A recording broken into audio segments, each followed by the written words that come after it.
luar yang dibebankan ke struktur itu dialirkan merata ke seluruh struktur. Nah, karena strukturnya itu tumbuhannya biasanya lebih dari satu, sehingga gaya gaya dalamnya atau resultannya juga atau gaya yang menahan gaya dari luarnya juga lebih dari satu. Sehingga stres yang dihasilkan dari suatu balok atau suatu struktur tersebut menjadi lebih kecil.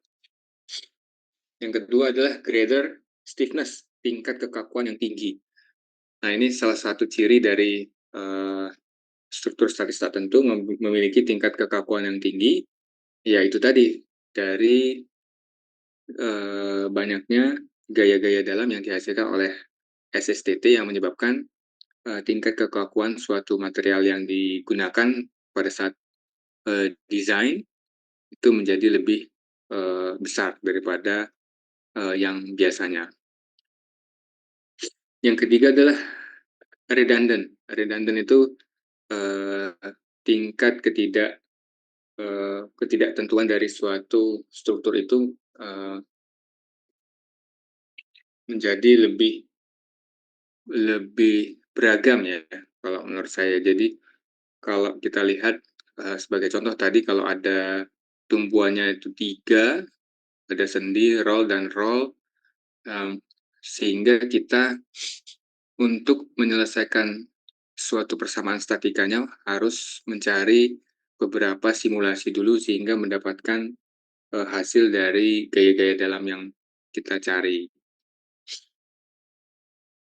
Nah, kemudian apa yang menjadikan SSTT itu mempunyai kelemahan atau kerugian jika kita menggunakan SSTT atau struktur statis tak tentu? Yang pertama adalah stres atau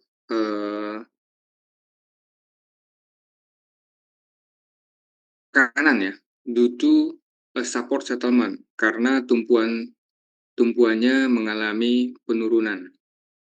Nah, ini juga bisa terjadi pada beberapa struktur yang menggunakan sistem statis tak tentu, karena dia, sebentar, saya ada ininya kan sepertinya. Nah, ini, karena dia itu menggunakan tumpuannya lebih dari satu ya biasanya. Nah, itu biasanya eh, delta pada saat di tengah-tengah bentang, kalau secara general itu akan mengalami signifikan stres, mengalami lendutan di uh, support-supportnya, sehingga uh, biasanya delta ini yang biasanya harus kita cari untuk nantinya pada saat fase desain atau fase engineering bisa kita hindari dengan simulasi ya, sehingga nanti pada saat aktual atau pada saat instalasi hal-hal seperti ini, support settlement ini tidak terjadi.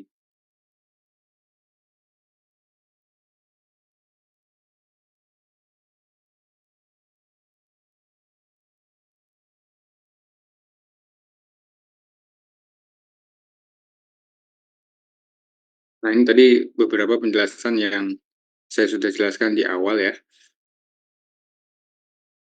Ini disadvantages-nya. Satu lagi nih, berarti ada disadvantage stress karena temperature changes and fabrication error. Jadi karena perubahan temperatur atau perubahan suhu ya, yang menyebabkan suatu material itu bisa memuai ataupun juga bisa lebih terkompres atau compression. Jadi bisa elongate ya, bertambah panjang, atau bisa juga bertambah pendek. Atau juga karena fabrication error. Nah, ini juga eh, tidak jarang juga terjadi karena kesalahan fabrikasi pada saat melakukan fabrikasi material, sehingga pada saat pemasangan ataupun pada saat instalasi terjadi stres yang berlebihan. sehingga bisa juga membuat material tersebut menjadi fail.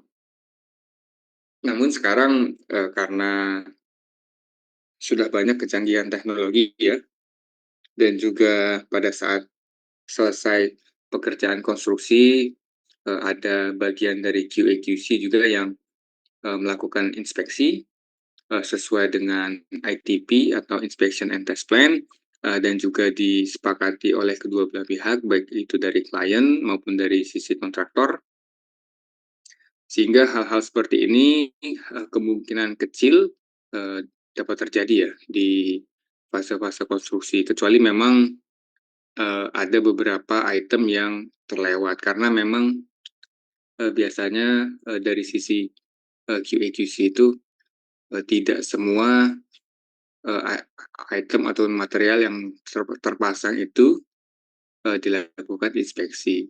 Ada saja pasti yang terlewat itu salah satu kejadian-kejadian yang harusnya bisa dihindari ya. Aktivitas QC ini atau aktivitas inspeksi ini juga tidak hanya ada di fase konstruksi, namun juga bisa dihindari ataupun kesalahan fabrikasi ini juga bisa dihindari pada saat-saat awal ya. Jadi pada saat fabrikasi pun biasanya teman-teman dari QA/QC juga sudah menempatkan personilnya di fabrikator. Kalau dia di dalam negeri biasanya kalau pengalaman saya kita menempatkan personil dari eee, company sendiri, dari internal. Namun biasanya kalau dari fabrikatornya itu mempunyai pabriknya di luar Indonesia, contohnya di Eropa gitu ya, kami biasanya menggunakan third party consultant, kita menggunakan third party inspection services untuk memonitor dan juga melakukan fungsi kontrol secara langsung di fabrikator, sehingga hal-hal seperti ini juga bisa kita hindari di awal.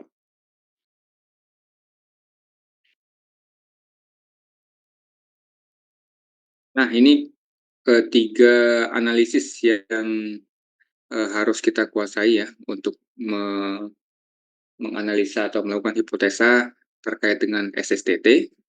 3 ini saja nih yang selalu kita pakai. Persamaan kesetimbangan atau equilibrium equation, kemudian compatibility condition, kondisi-kondisi yang berlaku atau tidak pada satu struktur tersebut. Yang ketiga adalah member force deformation relation.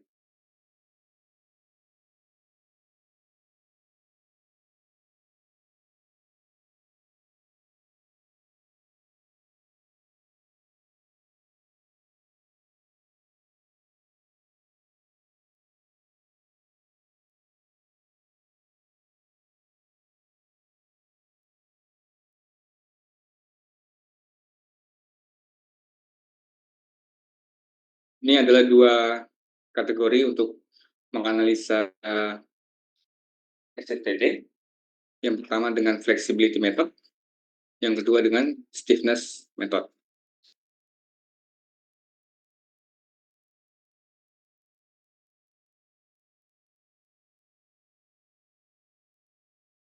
Nah, jadi untuk summary dari pertemuan pertama, eee, kita belajar terkait dengan introduction, apa itu SSTT, kemudian prinsip-prinsipnya seperti apa itu keuntungan dan kerugian dari penggunaan struktur statis tertentu, kemudian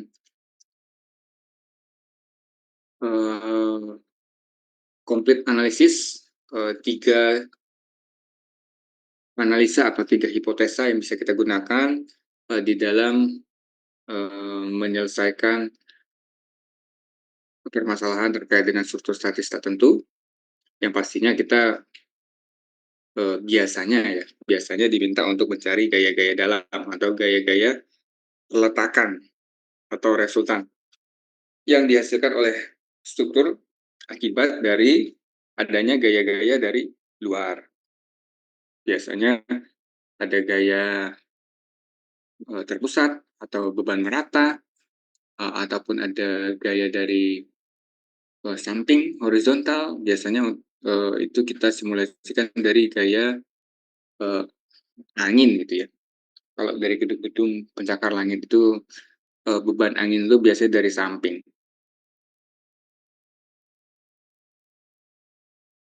Nah ini untuk eh, yang pertama, kemudian kita coba lihat di pertemuan kedua ada apa saja ya. Pertemuan kedua, nah pertemuan kedua ini terkait dengan cross distribution method.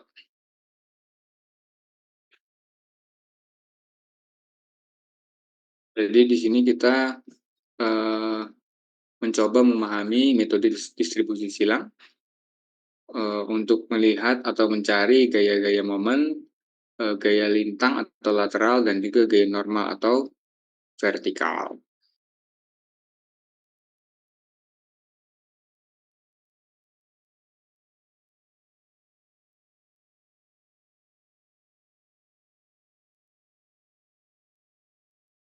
Coba kita lihat langsung ke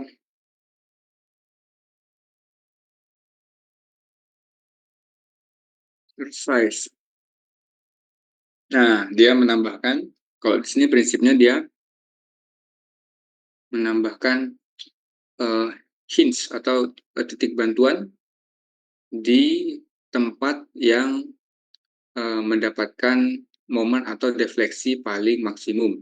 Biasanya kalau di balok itu di tengah bentang, di kolom pun juga di tengah bentang. Sehingga biasanya ditambahkan titik bantuan. Kalau di sini titik bantuannya saya lingkari dengan warna merah, sehingga kalau dipotong setengah kiri dan setengah ke kanan itu bisa kita hitung seperti struktur statis tertentu biasa. Jadi ngitungnya satu-satu.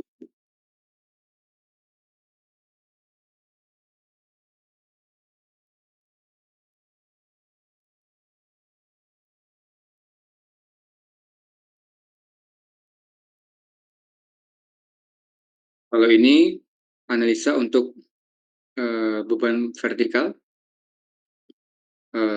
Ini ada contoh bangunan seperti bangunan gedung 2 lantai.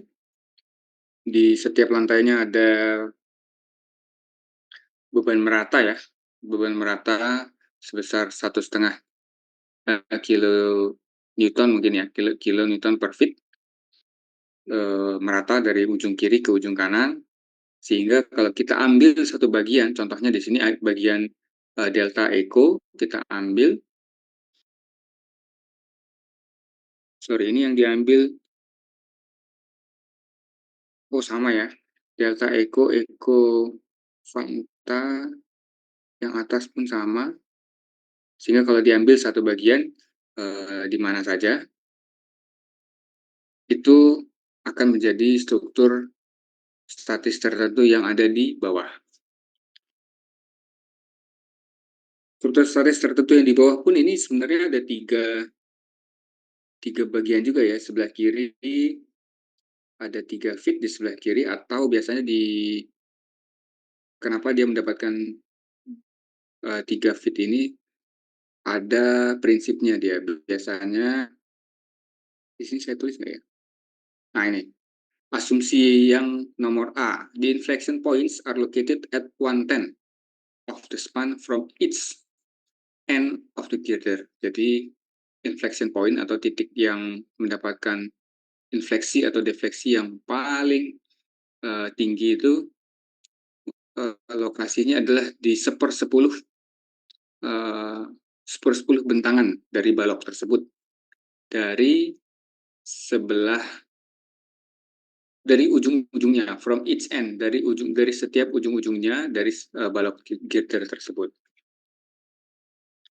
Jadi kalau panjang spannya 30 feet, sepersepuluhnya berarti 3 feet dari ujung kiri, 3 feet dari ujung kanan.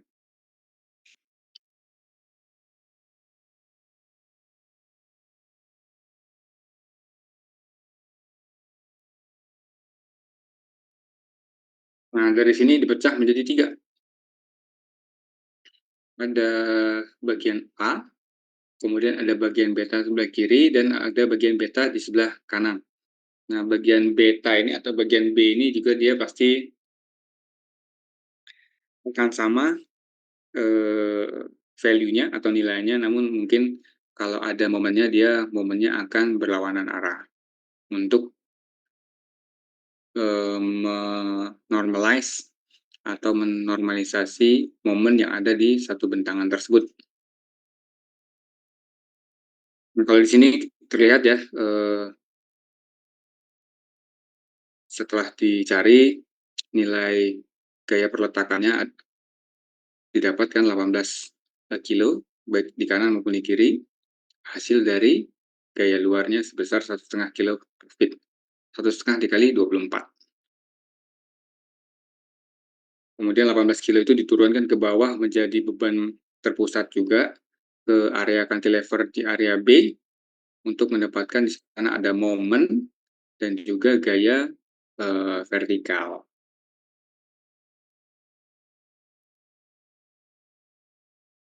Nah, ini adalah diagram geser shear diagram yang atas dan juga diagram momen yang ada di bagian bawah.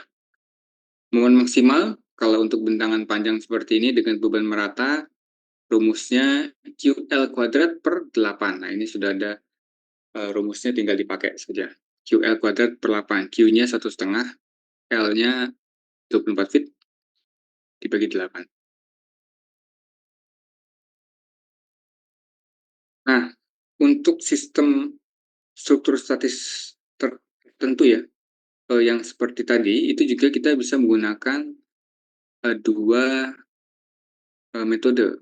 Ada portal method, ada cantilever method. Nah, portal method ini ditemukan di tahun 1915. Jadi biasanya digunakan untuk analisa bangunan-bangunan yang relatif tidak terlalu tinggi atau low building frame. Jadi secara sederhana kalau kita lihat strukturnya tidak terlalu tinggi, bisa menggunakan metode portal. Contohnya bangunan tingkat 1 gitu ya. Bangunan tingkat 1 kita bisa menggunakan metode portal ataupun struktur jembatan, namun struktur jembatannya tidak terlalu tinggi, hanya 1 tingkat, 1 story, itu bisa menggunakan metode portal.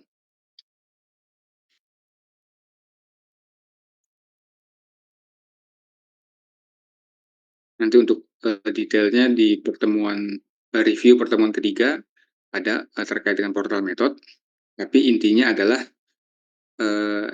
masih sama, kita gunakan alat bantu berupa titik bantuan internal hinge ini, yang biasanya berada di tengah-tengah, kemudian kita potong-potong, dan di setiap potongan tersebut kita cari persamaan kesetimbangan dengan menggunakan equilibrium equation, sigma fx, sigma fy, kemudian sigma moment sama dengan 0, semuanya harus 0, semuanya harus seimbang, sehingga di satu di satu di satu bagian, contohnya ini bagian 1 yang saya lingkari warna merah, ini semuanya harus imbang, baik itu gaya vertikalnya, ini gaya vertikalnya harus imbang, gaya horizontalnya juga harus imbang, tidak ada yang tidak sama dengan 0, dan juga momennya juga harus imbang.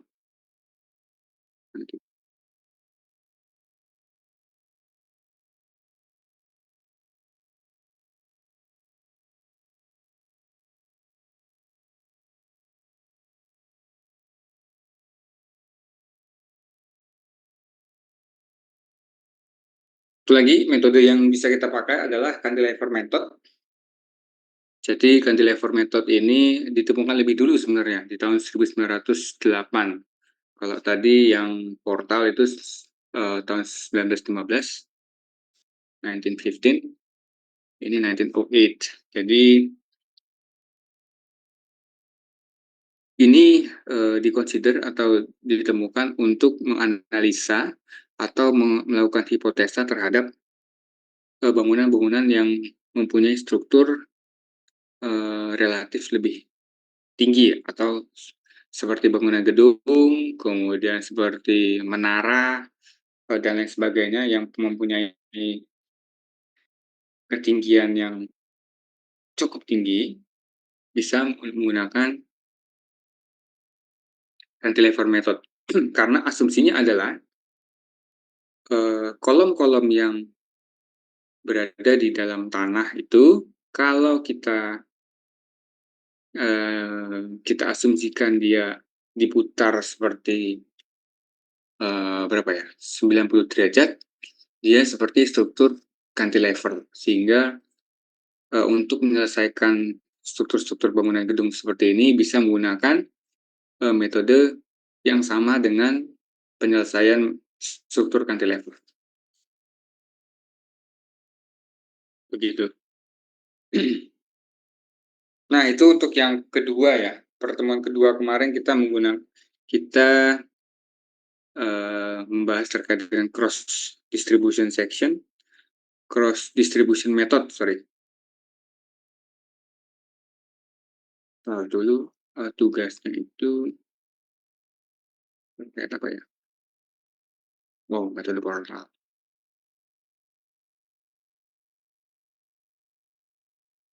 Jadi, pertemuan kedua sudah kita sum up, terkait dengan cross distribution method, metode distribusi silang. Jadi melakukan, eee, distribusi secara silang di dalam satu satu potongan, tertentu di suatu, struktur dengan menambahkan titik bantuan atau internal hinge, di suatu potongan tersebut nanti akan kita, cari momennya, kemudian gaya vertikal dan juga gaya horizontal dengan menggunakan persamaan kesetimbangan atau equilibrium equation. Sehingga pada satu titik potongan yang sudah kita potong tersebut, semua persamaan yang ada di dalam persamaan kesetimbangan itu harus sama dengan nol. Jadi momennya sama dengan nol, vertikalnya sama dengan nol, dan juga horizontalnya juga harus sama dengan nol. Sebentar, saya cek, saya punya video terkait dengan ini apa enggak ya? Cantilever, force method, punya.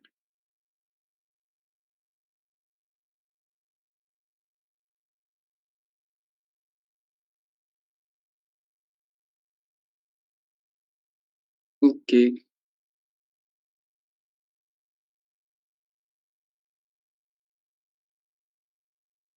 sebelum masuk ke review pertemuan ketiga, coba kita lihat. Saya izin untuk absen. Ada berapa nih? 15 orang dari 18. Jadi di awal saya baru mengabsen itu 11 orang.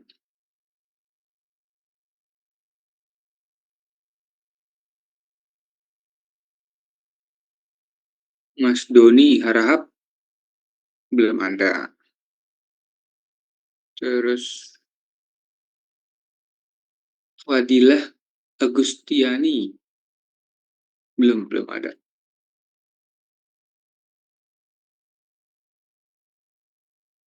Ini saya panggil yang belum saya absen tadi di awal ya. Kalau yang tidak dipanggil berarti sudah saya absen. Faris Hidayatullah. Oh, ada.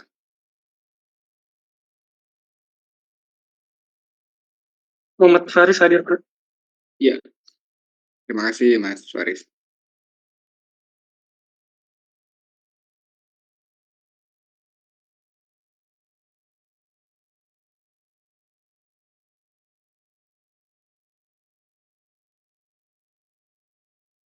Yang tidak ada Doni Harahap dan Fadilah Agustiani. Coba nanti kalau teman-teman punya kontaknya silakan dihubungi, karena dia ini kan absensinya bukan satu sisi ya, absensinya dia dua sisi, dari saya melakukan absen, dari teman-teman juga melakukan scanning juga kan ya.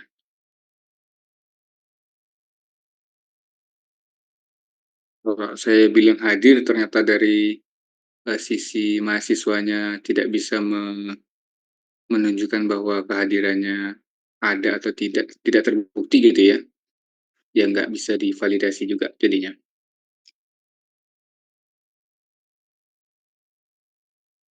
Rizky kah, Anastasia udah.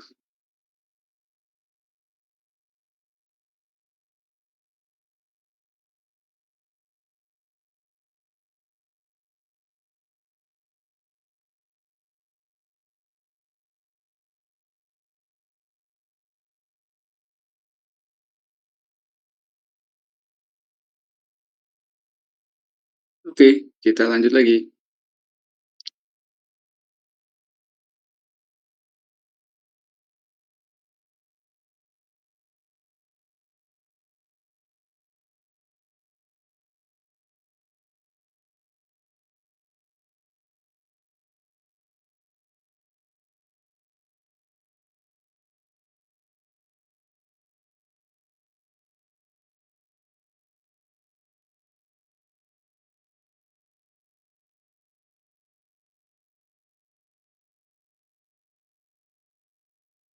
Baik, kita lanjut.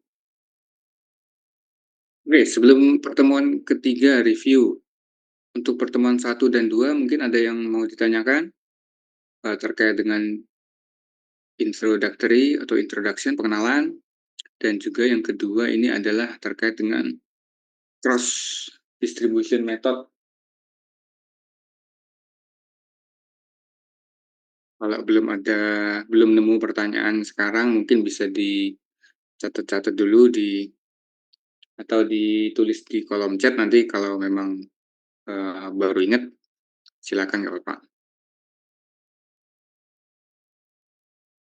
Karena kita lanjut dulu untuk review pertemuan ketiga, portal method ya. Jadi ini sebenarnya bagian dari proximate analysis juga, dari kelanjutan dari pertemuan yang kedua. Tadi di pertemuan yang kedua memang kita sudah menjelaskan sedikit terkait dengan dua metode ya. Ada portal method terkait dengan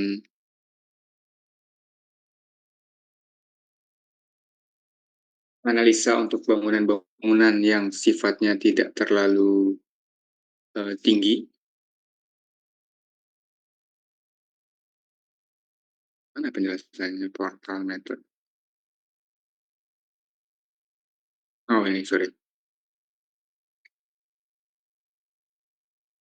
Relatively low building frames. Kemudian nanti di pertemuan keempat pembahasannya terkait dengan cantilever method. Nah, jadi untuk yang portal method ini ditemukan di tahun 1915.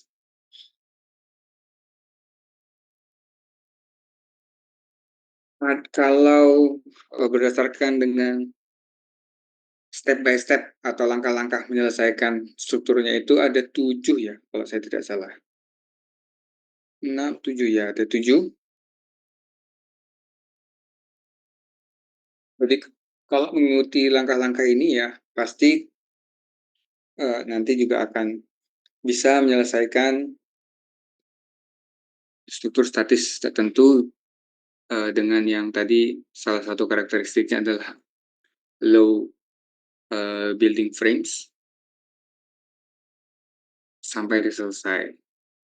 Intinya tadi ini ya. Nah, nih di gambar di sebelah kanan, semua momen Semua gaya, baik itu momen, gaya vertikal, gaya horizontal itu harus sama dengan nol. Sigma fx sama dengan nol, sigma fy sama dengan nol, sigma momen harus sama dengan nol.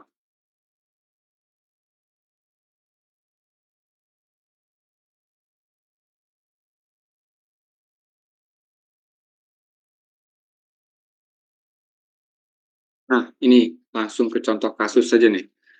Contoh kasus eh, axial force,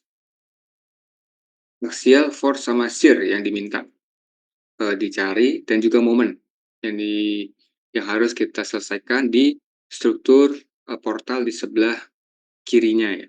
Jadi ini ada struktur portal sederhana satu tingkat, one story, ABCDEF, jarak antar kolomnya 10 meter, kemudian jarak antara titik tumpuan ke lantai pertamanya itu 8 meter, tinggi kolomnya berarti ya 8 meter. Kemudian dia mempunyai beban dari luar atau gaya dari luar di titik D, di poin D sebesar 60 kilonewton ke arah kanan.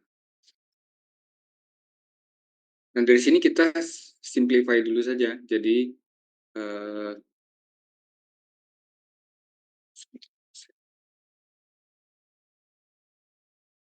jadi strukturnya kita simplify ke gambar yang bawah ya. Setelah disimplify, dibuat sederhana gitu ya, karena di prosedurnya itu memang diminta untuk menggambarkan sketch atau simplified frame. Jadi nanti untuk kita bisa nambahkan uh, join tambahan tadi atau titik bantu ya. Jadi setelah disimplify, kemudian kita tambahkan join di tengah-tengahnya ya, atau internal hinge kalau mereka menyebutkannya. Di setiap member, baik itu di kolom maupun di bentangannya atau di baloknya. Ini yang saya tandain warna, yang saya lingkari warna merah itu adalah titik bantu tambahan. Kemudian ada garis bantu juga, AA kecil di bagian bawah ya. Itu nanti untuk membantu kita memotong member atau cross section, karena nanti akan kita potong-potong nih portalnya untuk menghitungnya ya. Satu member berjalan dari kiri ke kanan atau dari kanan ke kiri, bisa nanti kita lihat. Kemudian jaraknya juga karena ada potongan di tengah, kita potong juga atau kita detailkan jaraknya menjadi 55 untuk yang di 5 meter 5 meter ya, sorry, 5 meter 5 meter untuk yang di jarak antar kolom, dan juga 4 meter 4 meter untuk yang di jarak atau di tinggi kolom. Nah, salah satu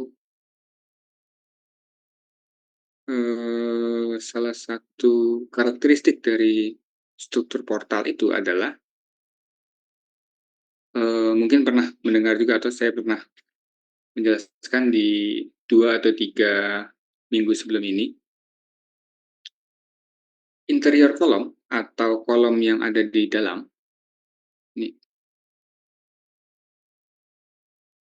interior kolom itu akan menahan beban 2 kali lebih banyak dari kolom-kolom yang berada di luar atau eksterior kolom. Nah, asumsi inilah yang akan kita bawa ke penyelesaian struktur tadi ya, dengan metode portal. Jadi kalau kolom yang paling luar itu,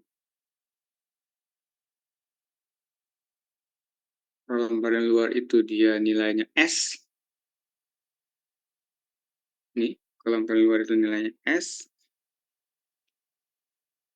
Nah, kolom yang dalam atau interior kolom nilainya tadi disebutkan bahwa nilainya 2S ya, 2S, sorry, twice, 2 kali lebih besar dari kolom-kolom terluar. Jadi di sini adalah 2 kali S atau 2S. Ini berlaku untuk shear atau gaya gesernya atau gaya horizontal. Nah, untuk apa ini? Hubungannya nanti untuk mencari lawannya gaya luar ini ya, lawannya dari 60 ini nanti.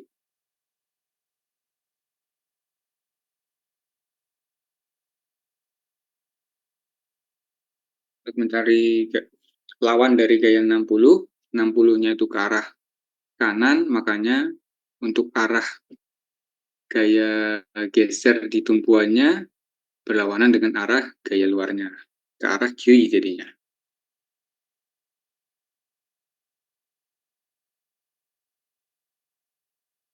Nah, dari free body diagram yang ada di atas ini, kita bisa mencari atau kita bisa menggunakan satu persamaan kesetimbangan, yaitu sigma F horizontal atau Fx, sigma Fx sama dengan 0. Jadi, kalau kita beranggapan arah kanan itu positif, maka nilai 60 itu menjadi positif 60 minus S, kemudian minus 2S, minus S lagi, sama dengan 0. Sehingga S itu adalah 15 kilonewton. Jadi 60 minus 4S, minus 4S-nya dipindahkan ke sebelah kanan sama dengan, kemudian S sama dengan 60 dibagi 4. Didapatkan S-nya 15 kilonewton.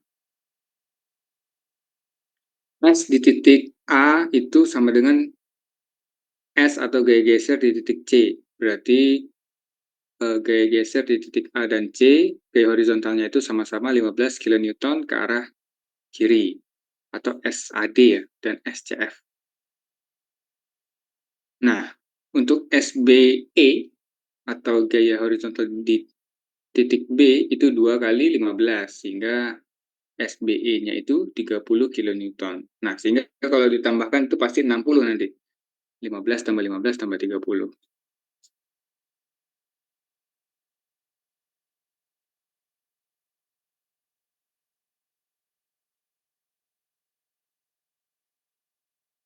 Nah, ini yang di poin terakhir, ini juga ini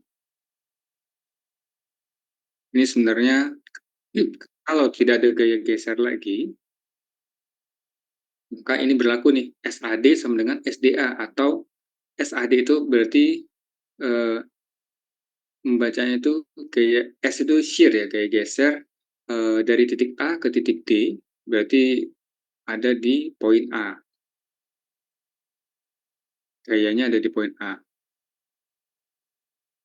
Kalau SDA itu D ke titik A, jadi gayanya itu ada di titik D. Sama-sama 15 kilonewton. Ini mengasumsikan gaya di satu member tanpa melihat gaya dari luar. Karena gaya dari luarnya sebenarnya ada 60 kilonewton ya di situ.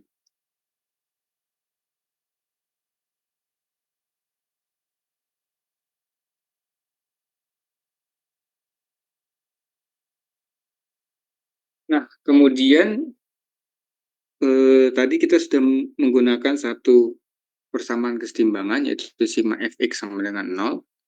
Kita juga bisa menggunakan persamaan kesetimbangan yang lain, sigma momen sama dengan 0. Nah, ini kalau kita lihat momen, kalau menghitung momen di titik A, harusnya sama dengan menghitung momen di titik D. Jadi kalau kita melihat di atas itu sudah ada rumusnya kalau saya tidak salah. Nah, ini momen gaya geser dikali dalam kurung H per 2. Ini bisa mencari momen di tengah bentangnya. Jadi kalau di sini gaya gesernya 15 dikali dalam kurung tinggi kolom ya, H itu kan tinggi kolomnya, H 8 dibagi 2, 4 jadi 15 dikali 60 kilonewton meter. Karena dia positif, dia akan berlawanan. Nah, itu juga nanti bisa berlaku juga nih. Momen di kolom itu pasti berlawanan, momen di baloknya pasti akan searah jarum jam, clockwise. Nah, dari member AD kita berlanjut ke atasnya, ke segitiga yang atas ya, sorry. Sini kan eee, ada sudut titik atau join D. Nah, itu kita cari juga, itu satu member tersendiri. Seperti apa mencarinya? Kita silang atau kita distribusi, kita substitusi gaya yang terjadi di member di bawahnya, kita transfer ke atas. Jadi dari sini ada gaya vertikal sebesar, sorry, gaya vertikalnya belum ada sebenarnya nih. SDA itu 15 kilonewton ke arah kanan, kemudian begitu ditransfer ke atas menjadi 15 juga. Saya gambarin yang ini 15, ditransfer ke atas menjadi 15 juga ini. Namun di sini kan ada gaya 60 ke arah berlawanan, sehingga untuk menyeimbangkan titik ataupun join D ini perlu ada gaya tambahan. Nah, ini ada gaya tambahan sebesar 45 ke arah kiri, sehingga nanti kalau 45 ditambah 15 akan sama nih dengan 60 kilonewton, sehingga di titik D itu akan imbang. Prinsipnya hanya satu, jadi di satu member ini harus imbang nih, persamaan equilibriumnya, persamaan kesetimbangannya. Di sini harus imbang, di sini harus imbang, di sini juga harus imbang. Fx, Fy, dan momen. Tidak boleh ada yang tidak sama dengan 0. Kalau ada yang masih tidak sama dengan 0, ya berarti ada yang salah perhitungannya. Harus dicek lagi dari awal. Mungkin ada yang kurang detail atau ada yang tidak sempat terhitung, sehingga memang tidak tercapture pada saat perhitungan persamaan kesetimbangannya. Nah, tadi momen yang di titik D ini ada 60, kemudian ini momennya kita transfer ke atas, sama momennya 60 juga ya. Kemudian dari yang sini, karena dia ada momen sebesar 60 searah jarum jam, dikembalikan lagi atau dilawan dengan besaran yang sama, namun arahnya berbeda, arahnya berlawanan, sebesar 60 kilonewton meter.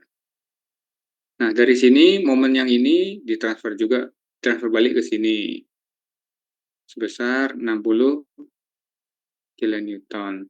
Kemudian saya hapus dulu bentar. Yang momen sudah ya.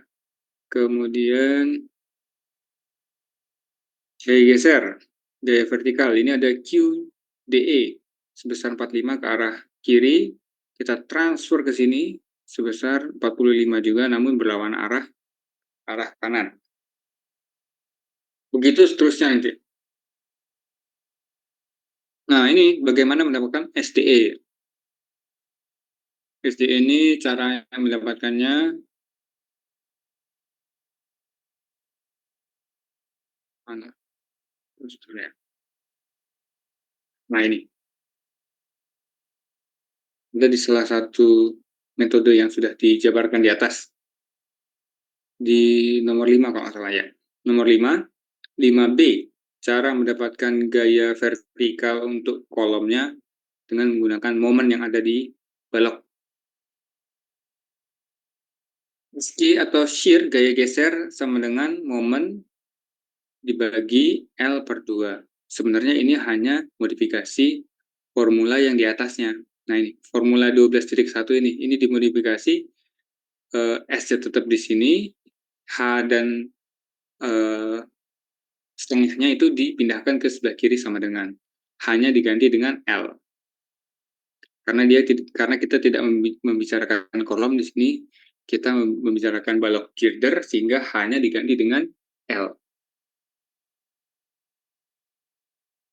Didapatkanlah gaya vertikal itu atau SDE sama dengan 12.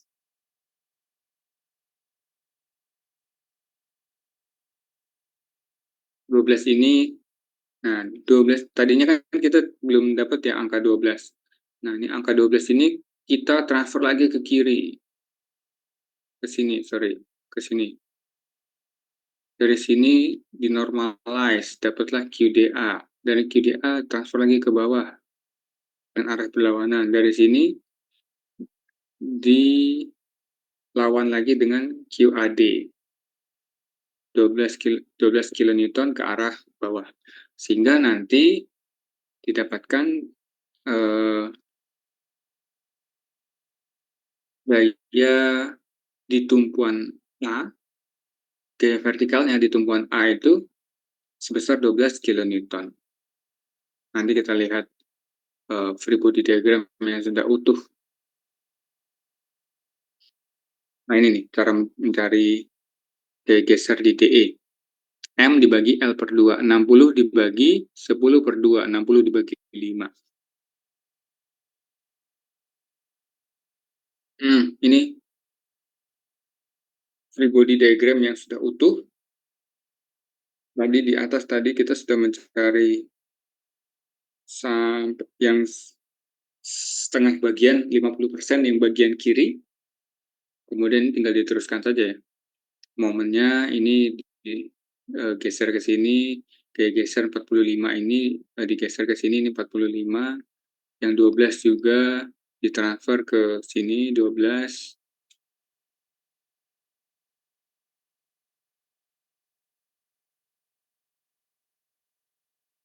Ini 12. Kemudian 12 ini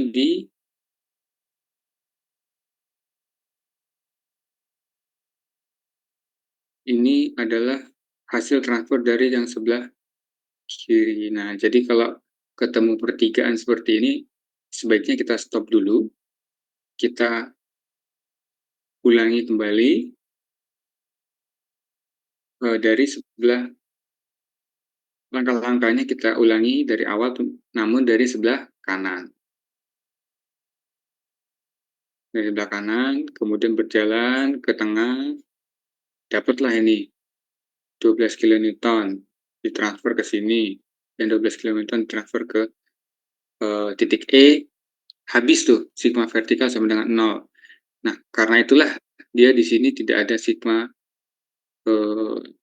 vertikalnya dia di titik B ya.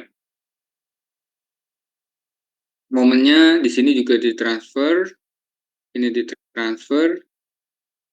Nah, karena dia arahnya sama nih, karena tadi saya sudah menyebutkan di awal, balok itu secara general momennya akan searah jarum jam, sehingga harus diseimbangkan dengan nilai yang sama namun arahnya berlawanan. Jadi ini ada balok yang momen untuk menyeimbangkan sebesar 120, arahnya berlawanan.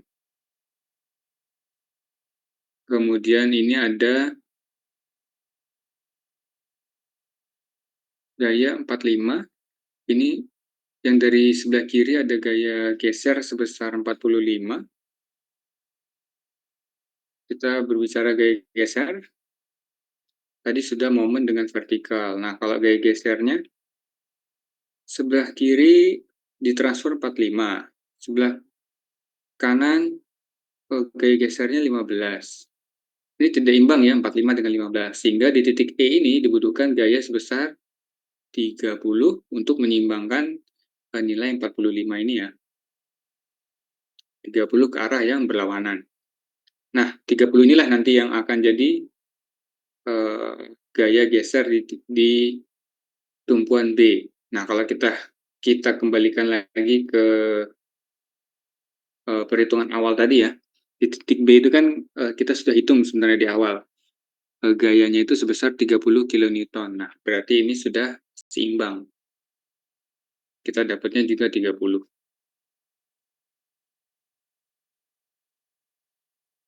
Pertanyaannya apa tadi? Pertanyaannya adalah eh, berapa gaya geser vertikal dan momen di ketiga tumpuan tersebut.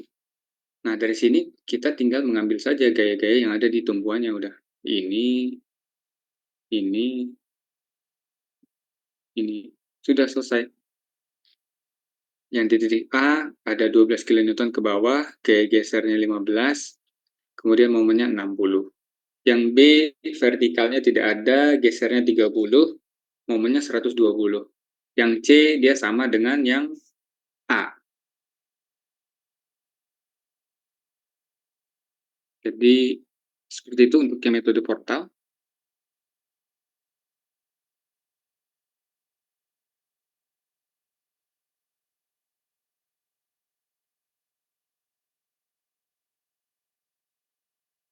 Susah gampang ya metode portal ini. Jadi sama dengan nanti metode cantilever juga seperti itu.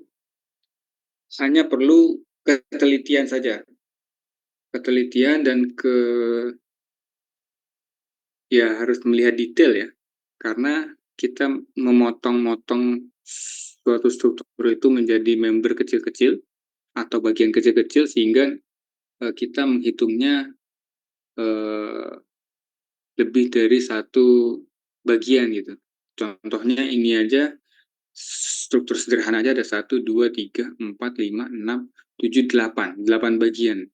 Dari 3 kolom sederhana seperti ini menjadi 8 bagian, apalagi struktur bangunan gedung ya. Itu perumpamaannya tuh. Silakan kalau ada yang mau ditanyakan sebelum kita ke cantilever method.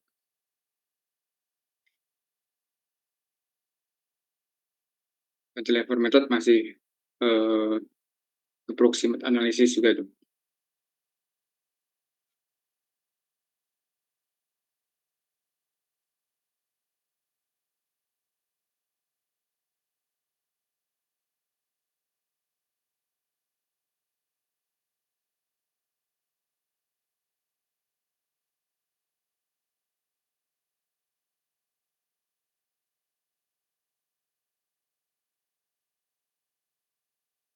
Oh, ini Mas Doni udah ada nih.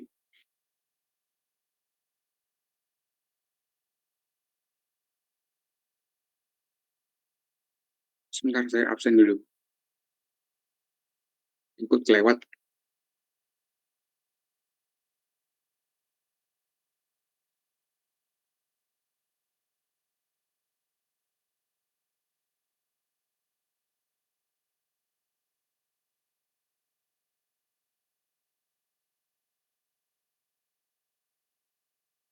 Pak Dila belum ya. Berarti yang belum tinggal Fadilah Agustiani.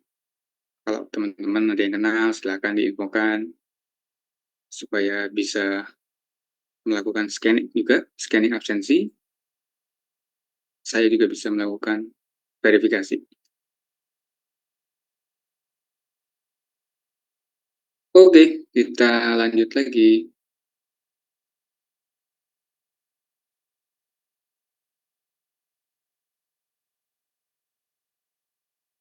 Cantilever method. Ini salah satu bagian dari proximate analysis, namun lebih ke arah bangunan-bangunan yang sifatnya bangunan-bangunan tinggi, lebih dari satu kolom seperti itu, lebih dari satu story atau lebih dari satu lantai, disarankan untuk menggunakan metode ini. Langkah-langkahnya sama kurang lebih dengan metode portal, ada 7 langkah, namun mungkin ada beberapa bagian yang dimodifikasi seperti itu. Kalau kemarin saya langsung memberikan contoh soal, contoh kasus terkait dengan metode cantilever ini, sehingga lebih memudahkan untuk dimengerti. Gitu ya. Kemarin itu contohnya bangunan 2 lantai, terdiri dari 3 kolom yang terpisah, 3 tumpuan A, B, C, kemudian ada beban luar di lantai pertama ada beban 20 kilo horizontal ke arah kanan, kemudian di titik G ada beban horizontal ke arah kanan juga, namun sebesar 10 kilonewton. Nah, nanti kalau cantilever method ini, salah satu kuncinya adalah menghitung dari yang tingkat paling atas sampai ke paling bawah. Jangan sebaliknya, kalau sebaliknya malah uh, akan mempersulit. Secara prinsip dia menghitungnya dari yang paling atas dulu, dari tingkat yang paling atas. Kalau di contoh kasus ini dari lantai 2 dulu berarti ya, dari member GHI, kemudian ke DEF. Seperti biasa ditambahkan internal hinge atau titik bantuan ya di setiap pertengahan member, baik itu di kolom maupun di baloknya.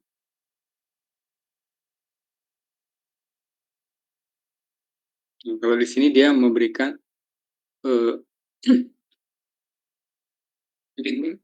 titik bantuan di setiap tingkat. Jadi ada A kecil, ada B kecil di sana.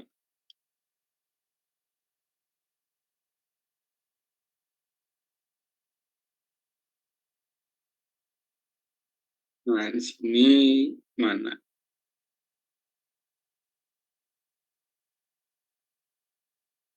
Ini nih yang membedakan ini. Yang pertama, yang membedakan. Item 2C. Determine the location of centroid. Jadi, kita diminta untuk mencari lokasi dari titik berat dari semua kolom. Itu yang tidak kita lakukan di metode portal. Jadi, untuk metode deliver, kita diminta untuk mencari titik berat, fungsinya nanti untuk memberikan eh, memberikan acuan terhadap gaya momen.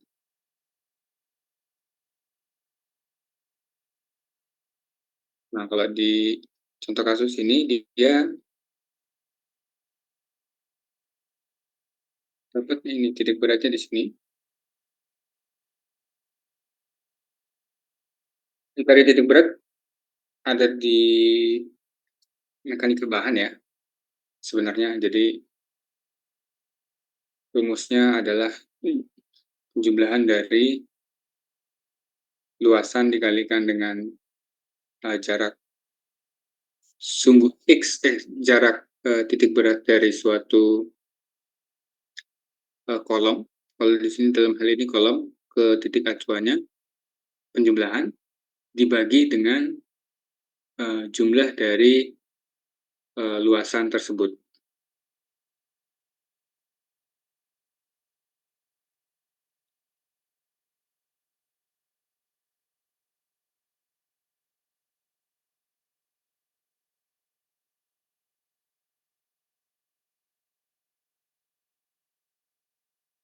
Nah, di sini dia mengasumsikan karena kita tidak tahu luasannya, sehingga ya tetap kita tulis A saja.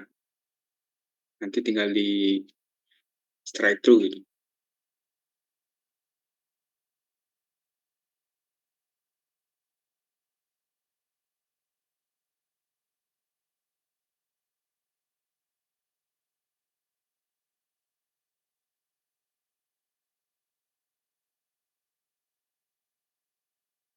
Nah, yang pertama dicari itu adalah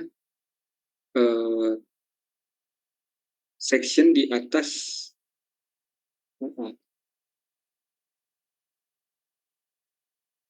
Jadi ini AA, Yang dicari itu ini nih, JHI yang dicari dulu jadi titik yang paling atau lantai yang paling atas dulu yang dicari, nanti baru turun ke bawah, ke bawah, ke bawah.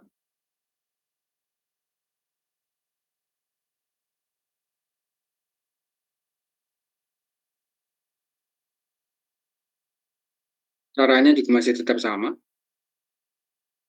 Eh, Dipotong-potong per member gitu ya. Kemudian dicari keseimbangan di setiap member. Contohnya kalau di balok ini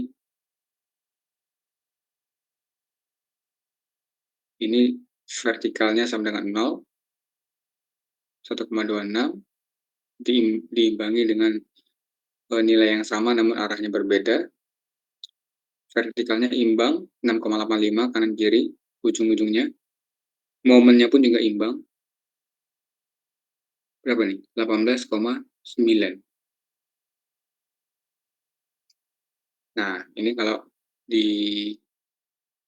belok, tadi sudah saya sampaikan bahwa momennya pasti searah jarum jam.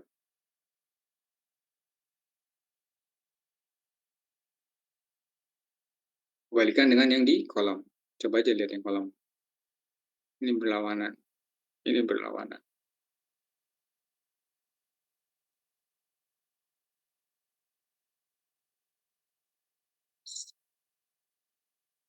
Sehingga didapatkan free body diagramnya seperti ini nih.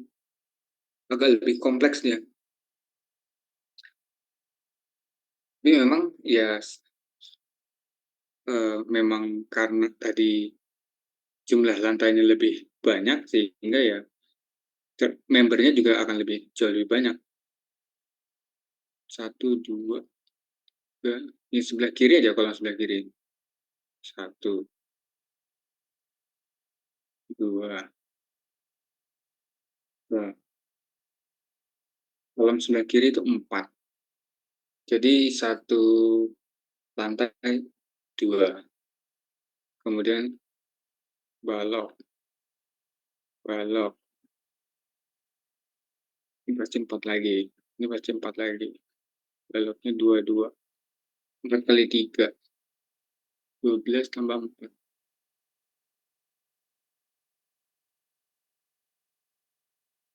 Dan 16 member ya.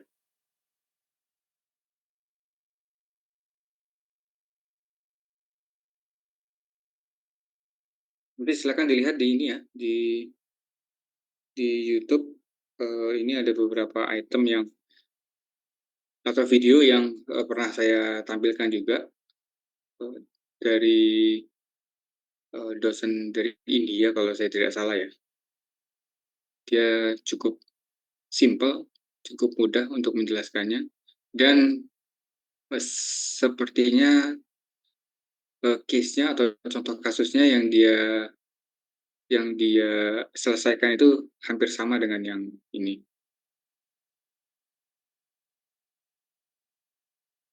Oke.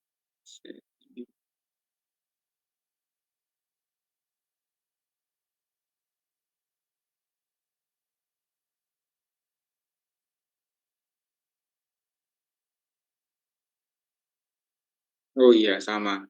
Two story and two bay frame.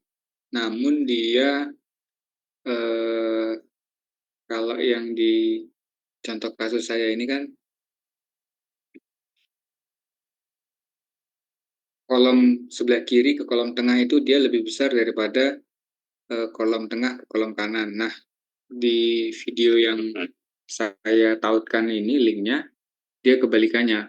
Kolom kiri ke kolom tengah itu lebih kecil daripada kolom tengah ke kolom sebelahnya.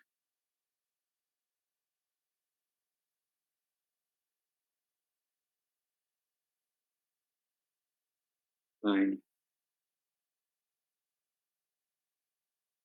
Wah, di sini dia banyak nih. Jadi selain cantilever pun ada beberapa problem.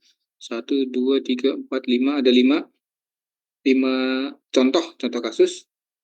Portal metode juga ada 1, 2, 3, 4, 4 contoh kasus. Ini bisa dilihat di sini nanti.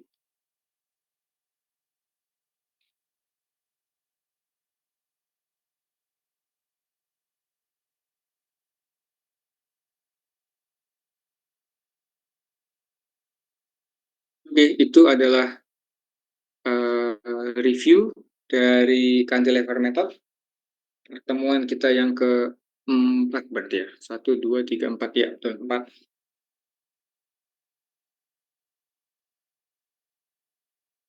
Jadi dari proximate analysis ada dua turunan metode yang bisa kita gunakan. Ada portal method untuk bangunan-bangunan yang tidak terlalu tinggi.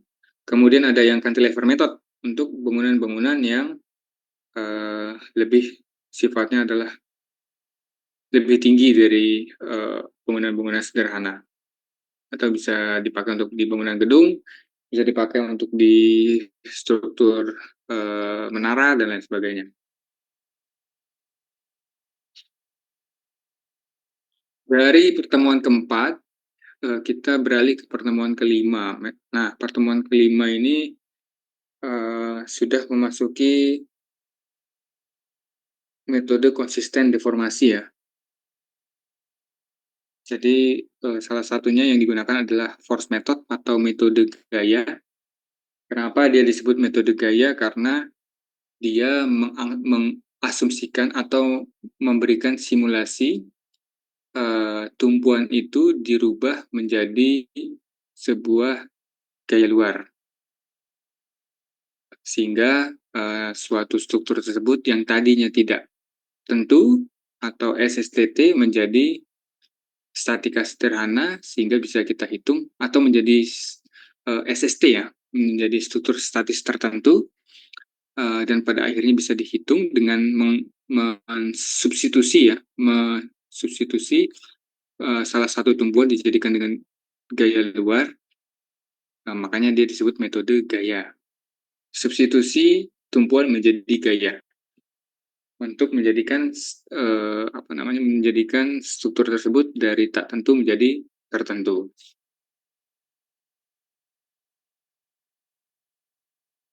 Nah, di sini ada salah satu keunikan lagi ataupun karakteristik dari metode gaya itu yang harus kita cari lebih awal itu adalah R atau redundannya, ketidaktentuannya.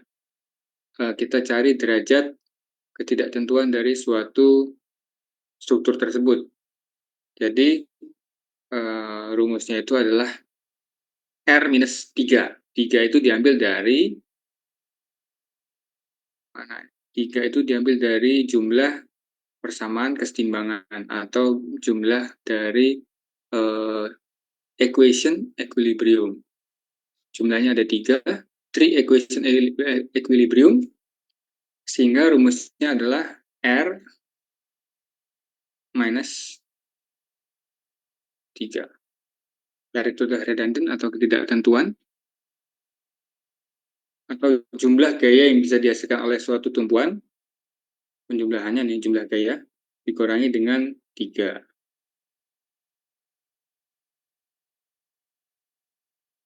Kalau di gambar sebelah kiri, itu gayanya atau R-nya itu ada 1,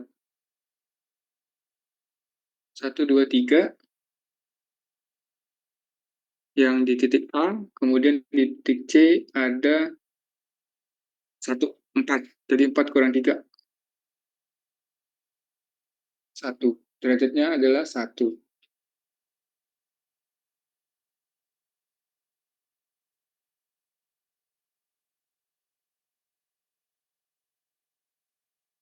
Ya, jadi cara menghitung derajat tidak tentuan atau degree of indeterminacy.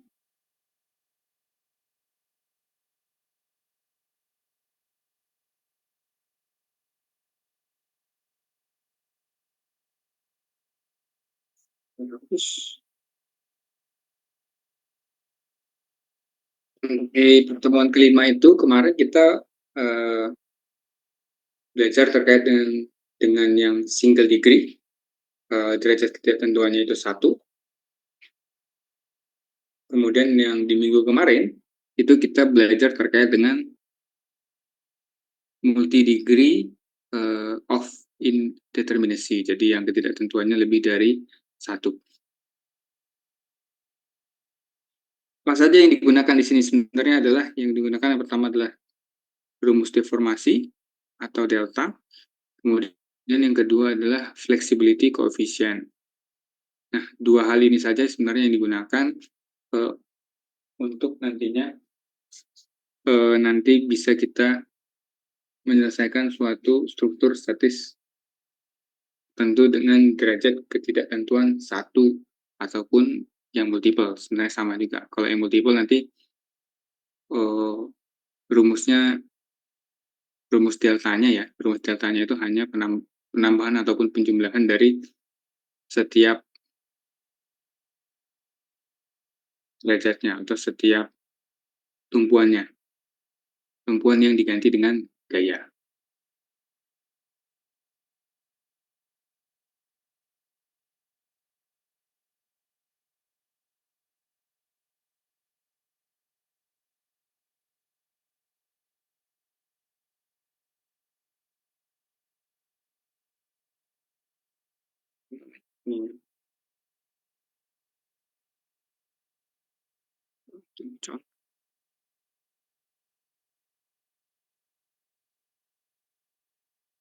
Ini contoh nih.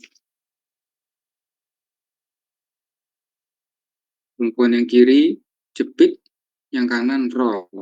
Kalau jepit itu kan tiga ya. Tiga gaya dalam yang bisa dihasilkan. Vertikal, horizontal, moment. Kemudian yang di roll itu ada vertikal. Dan juga ada momennya dihitung apa enggak nih? Momen ya. Coba kita lihat. Oh, momennya nggak dihitung.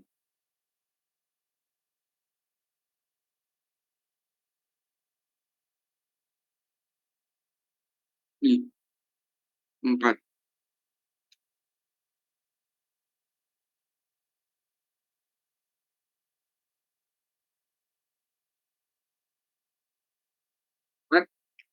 4 X, AY sama dengan dan MA. Kemudian ada BY di titik B. Y itu B terhadap sumbu vertikal. Sehingga R-nya atau ketidaktentuannya atau redundannya itu 4. 4 dikurangi dengan 3, 1. Derajat ketidaktentuannya 1.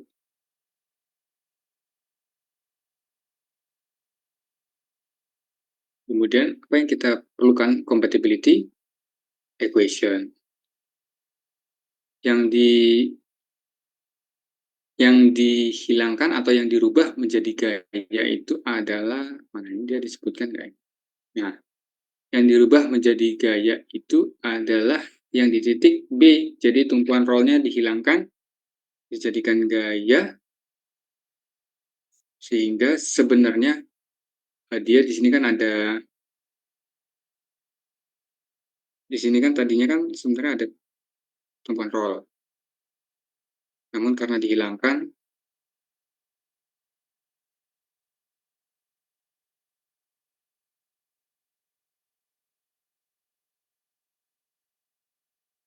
dengan diganti dengan gaya yang ini, gaya Pascal, dia akan mengalami sebesar berapa? Sebesar FBB. Fleksibel pada titik B terhadap titik B, FBB.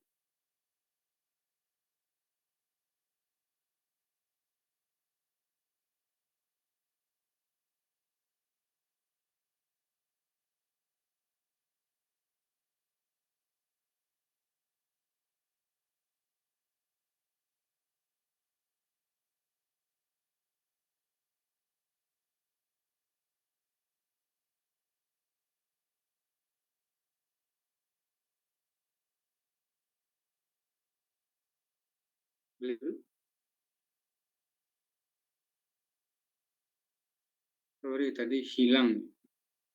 Barusan tidak ada sinyal.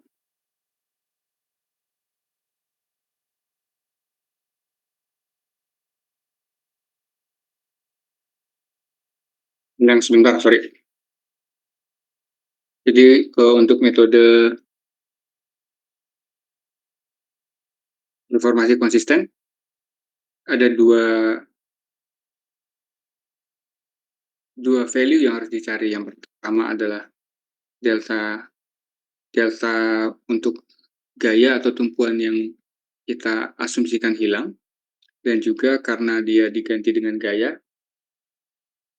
ada flexibility yang harus dicari sebesar ini sama dengan 0.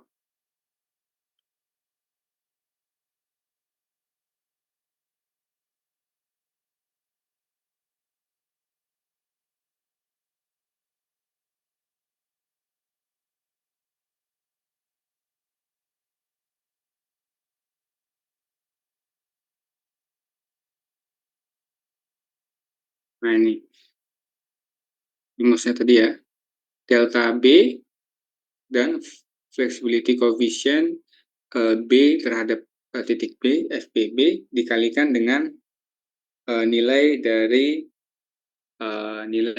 gaya yang kita substitusi sama dengan 0. Nah ini persamaan kesetimbangannya nih, delta ditambah flexibility coefficient sama dengan 0. Sedangkan delta B itu sudah bisa kita cari. Delta BO itu B terhadap O, ini ya, mana tadi? Kita berdua ada di atas.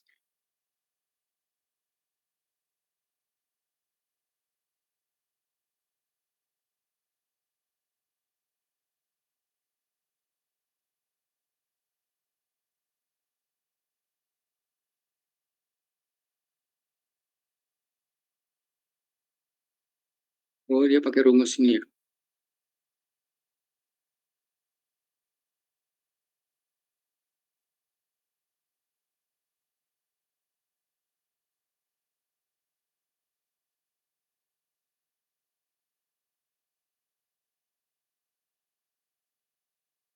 L per 2 EI. EI-nya itu pasti konstan. Ya, EI-nya konstan. Modulus yang sama momen inersianya dianggap konstan. Kemudian rumus delta itu adalah rumus stres ya. ML kuadrat dibagi 2 EI. Kemudian flexibility coefficient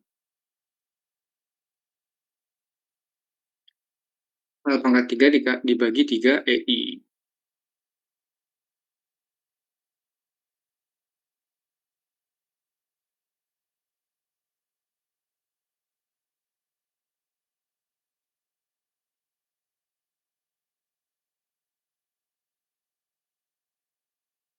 Nah ini.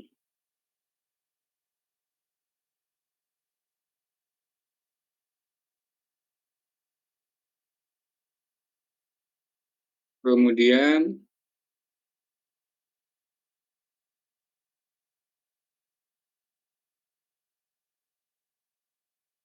tinggal dimasukkan ke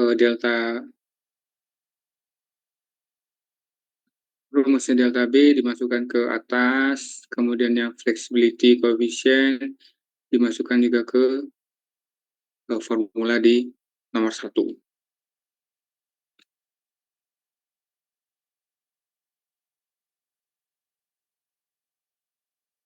Hingga didapatkan aman seperti ini ya. B-nya kita mendapatkan nilai dari gaya di titik B terhadap sumbu vertikalnya. 3M per 2L. Nah, kalau sudah menemukan satu persamaan ini, tinggal memasukkan ke persamaan kesetimbangan. Kalau sigma fx-nya atau sigma ax-nya ya 0, kemudian ay-nya dia ada 3M per 2L tapi arahnya ke bawah, kemudian sigma momennya ada momen di titik A, karena dia tadi jepit ya, di titik A, didapatkan M di titik A atau MA itu adalah M/2, anti clockwise atau berlawanan dengan arah jarum jam.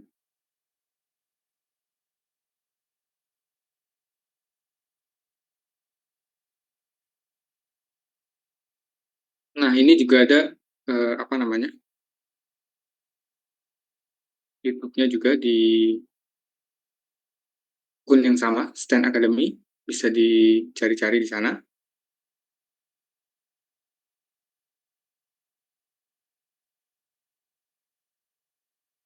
Kemudian yang minggu kemarin itu masih metode gaya atau force method juga masih sama, consistent deformation, namun untuk yang multiple degree, yang ya multiple degree. Jadi dia kalau tadi R-3-nya sama dengan 1 berarti dia masih single degree ya.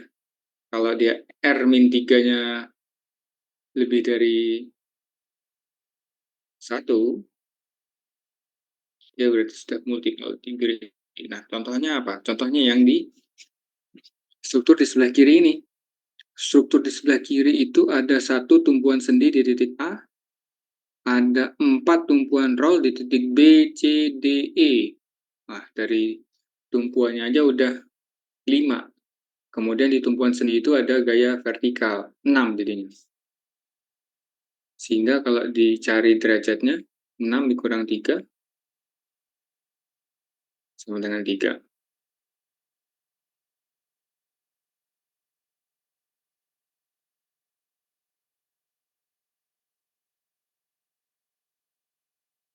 Saya hapus dulu.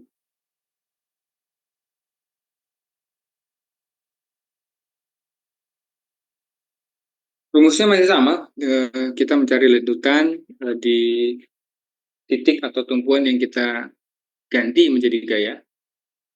Kemudian kita tambahkan dengan flexibility-nya, fleksibilitas dikalikan dengan gayanya, kemudian ditambahkan dengan fleksibilitas terhadap gaya tersebut di titik-titik yang lain. Karena ini kan titiknya tidak hanya satu, ada contoh nih ya.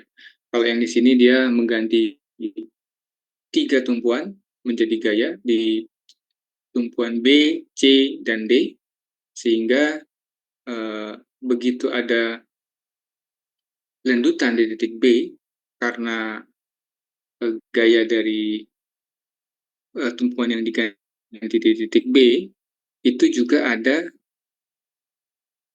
fleksibilitas di titik-titik yang lain. Sini, ada di C, ada di D, akibat gaya yang sama. Nah, ini juga yang harus dicari. Yang ini masuk di sini, FBD itu masuk di sini. Kalau yang DB yang pasti di sini.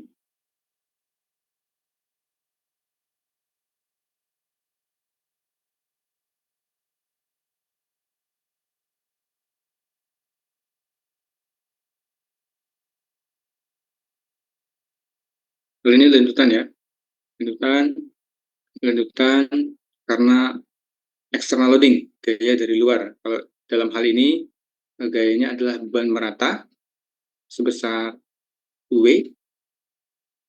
ya sebesar W, dia tidak memberikan value. Sehingga bagaimana cara menghitungnya adalah ya dengan penjumlahan dari setiap lanjutan di satu titik tersebut yang dijadikan titik substitusi tumpuan menjadi gaya, ditambahkan dengan redundant di fleksibilitas di join-join ataupun di titik-titik lainnya.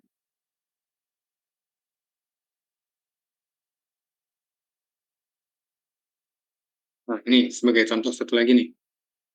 EI-nya E-nya 29.000 KSI, inersianya 7.800 in 4. Kemudian ada 3 tumpuan roll di BCD, ada sendi di titik H, alpha, Kemudian bebannya beban merata sebesar 2 kilo per feet. Kalau kita lihat di sini ada 1, 2, 3, 4, 5, ada 5 redundant ya. Dikurang 3 berarti 2, derajatnya 2.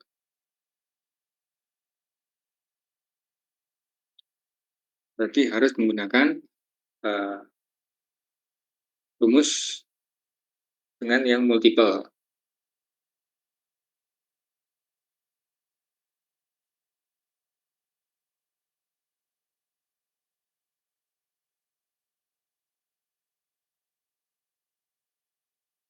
Yang harus dicari itu adalah ya lanjutan di B dan di C ya.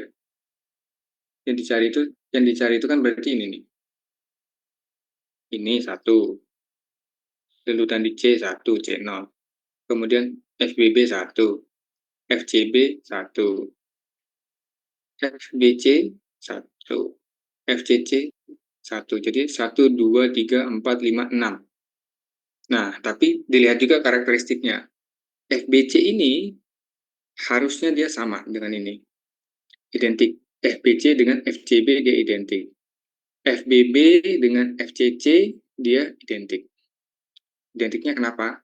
Karena jaraknya sama. 20 feet, 20 feet, 20 feet, bebannya sama, merata.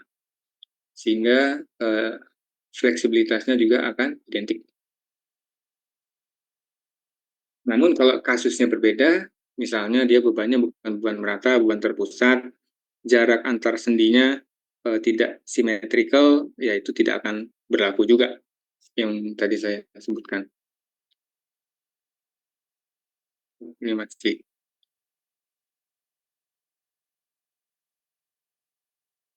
Nah, kalau sudah begini, gampang nyarinya. Lanjutan maksimum itu bisa kita cari dengan rumus ini. Defleksi maksimum kita pakai rumus yang ini. Kemudian flexibility pakai rumus yang bawah. Dapat dari mana ini? Saya dapat dari lampiran di bukunya Pilford ya, reference yang ada, yang kita punya. Ada di lampiran. Nah ini saya sudah taruh sini. Ini juga ada.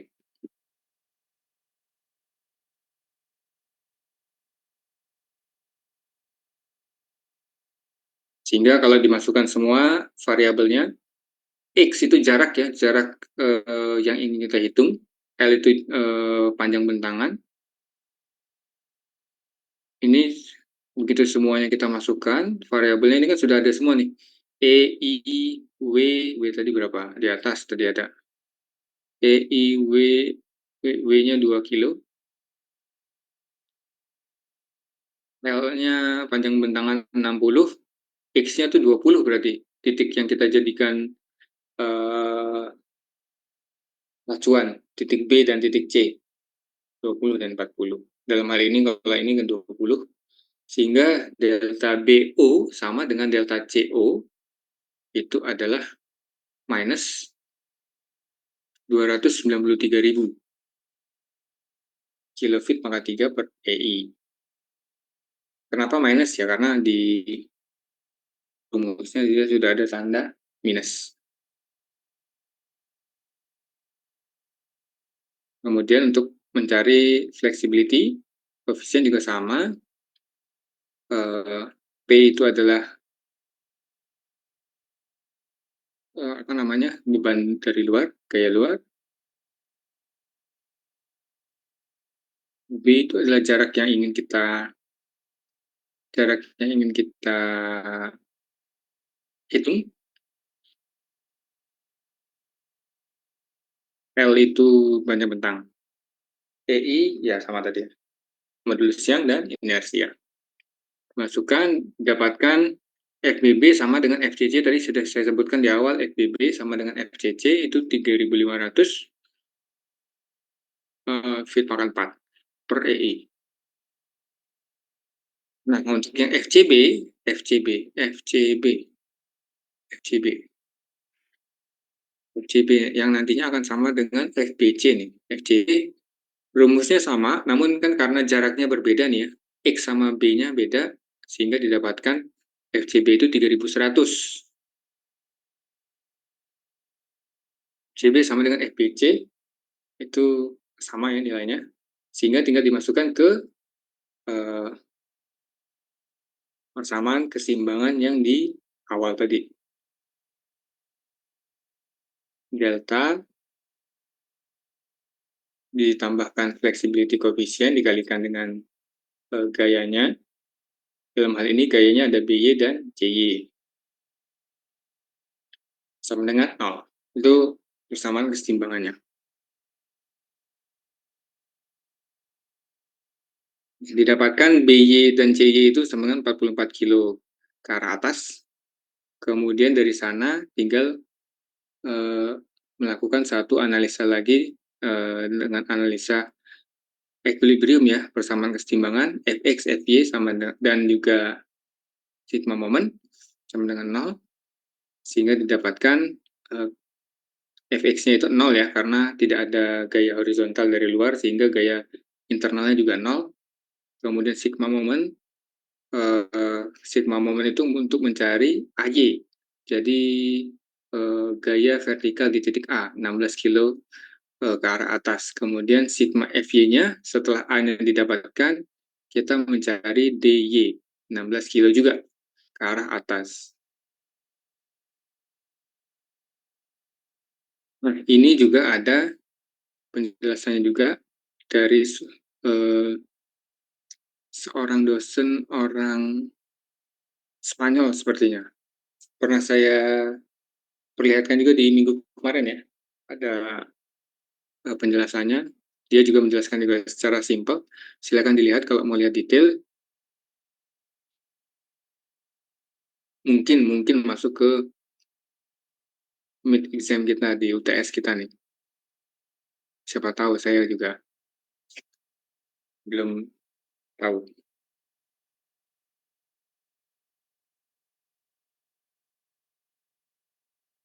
Oke, siap Mas Alfianto. Tadi sepertinya sudah saya absen kok. Yang belum itu tuh cuma Fadilah Agustiani. Sudah ada belum?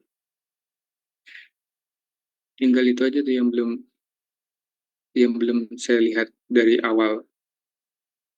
Enggak, Fadilah Agustiani. Yang lainnya sudah saya checklist kok. Sudah hadir semua. 17 orang dari 18 orang.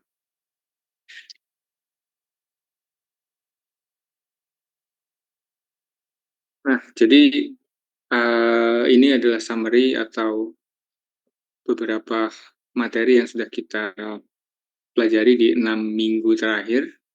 Kita coba untuk rangkum dari yang pertama sampai yang terakhir. Harapannya nanti di minggu depan jadwalnya, kalau saya tidak salah, jadwalnya itu di tanggal 4, 2 minggu lagi ya, 4 November.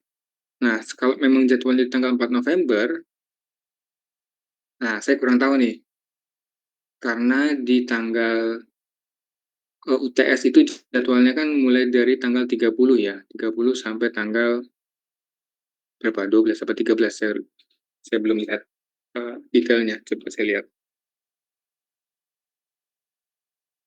Minggu depan tuh saya kurang tahu, minggu depan itu masih ada kegiatan belajar mengajar, atau uh, seperti apa, namun sudah saya siapkan sebenarnya kalau memang masih ada.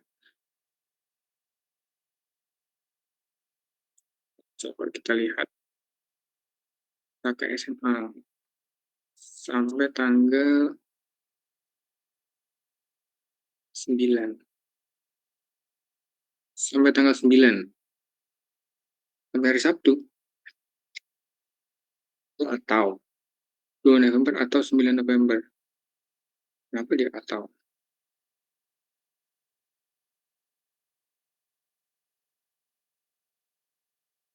Tanggal 5 terakhir.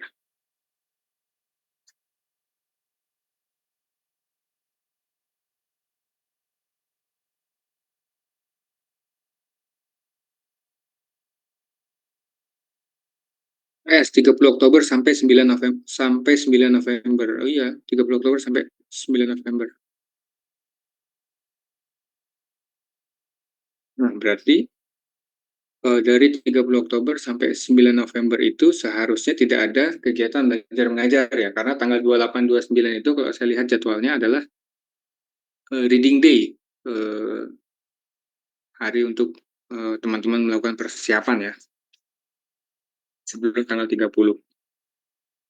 Jadi secara logika ya minggu depan itu tidak ada kegiatan belajar mengajar. Saya sudah menyiapkan soal mid examnya, tidak banyak, tapi waktunya terbatas 120 menit. Namun memang teman-teman bisa melihat dari berbagai referensi dari mata kuliah, dari bahan ajar saya bisa, dari buku referensinya juga bisa, dari mana? Islam Kasim ya. Terus dari buku bahan ajar yang lain juga bisa dilihat. Tidak terlalu sulit juga tidak terlalu mudah juga. Ada teorinya, ada perhitungannya juga. Yang perlu diingat adalah harus tertata ya, terstruktur itu yang pertama. Kemudian yang kedua, saya tidak mementingkan hasil akhirnya. Yang penting dari cara berpikirnya sudah betul, step by stepnya sudah betul, itu yang lebih saya hargai. Daripada nanti hasilnya betul, begitu saya cek atasnya ternyata ada bagian-bagian yang sebenarnya tidak diperlukan atau salah, jadinya kan nggak nyambung kalau hasilnya betul ya.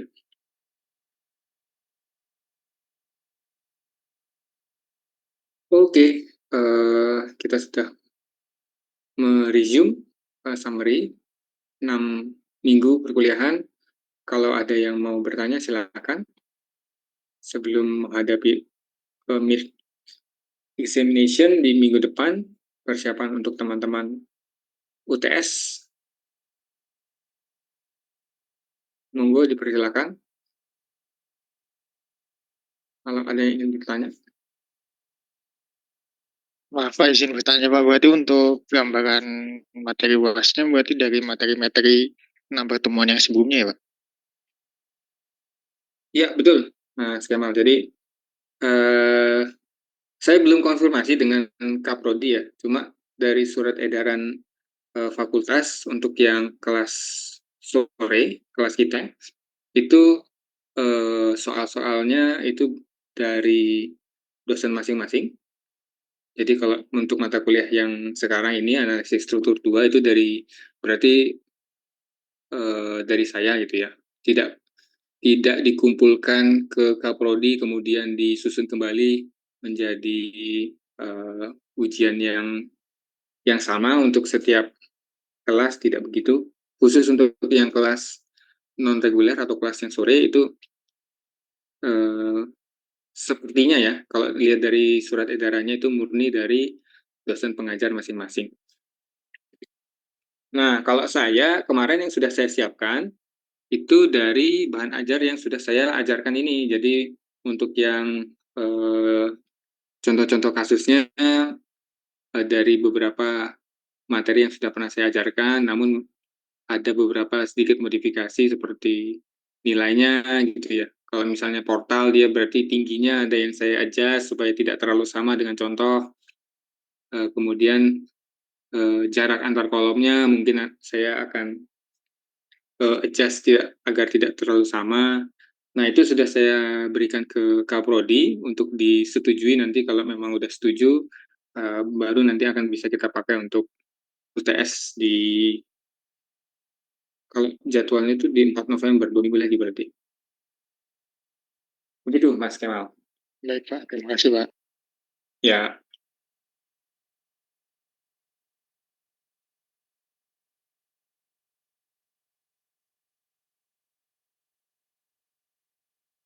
silakan kalau ada yang mau bertanya lagi.